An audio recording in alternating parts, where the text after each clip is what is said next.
Hello guys, my name is Sohail Raza and you are watching my channel Raza refrigeration in YouTube.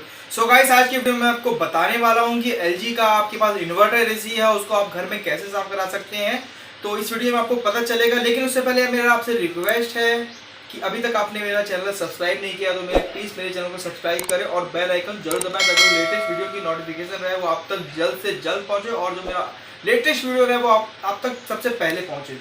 और दूसरी बात guys, अगर आपको एलजी के एसी में कुछ प्रॉब्लम हो रही है और कूलिंग कम कर रहा है या फ्लो कम आ रहा है तो आप ऐसी सर्विस करा सकते हैं। इसमें आपको बहुत ही ज़्यादा बेनिफिट मिलने वाला है। और अगर आपको कुछ प्रॉब्लम आ रही है एसी फ्रिज वॉशिंग मशीन में कुछ दिक्कत आ रही है, आप बार बार उसको बनवा रहे हैं और उसका मतलब सॉल्यूशन नहीं मिल पा रहा है या कुछ प्रॉब्लम आ रही है, आपको कुछ समस्या का हल चाहिए, तो आप डिस्क्रिप्शन में मेरी इंस्टाग्राम की लिंक है, आप उसमें मुझे इंस्टा में फॉलो करके मुझे मैसेज कर सकते हैं। आपको कुछ प्रॉब्लम है तो आपकी समस्या में सुधारने की पूरी से पूरी कोशिश करूँगा मैसेज के जरिए। और दूसरी चीज़, अगर मेरा वीडियो आपको बहुत अच्छा लगता है तो उसे प्लीज़ लाइक करें।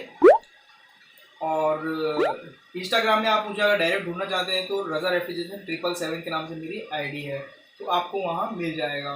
तो चलिए गाइस, वीडियो को शुरू करते हैं और आपका ज़्यादा टाइम ख़राब नहीं करते हैं। चलिए वीडियो शुरू करते हैं।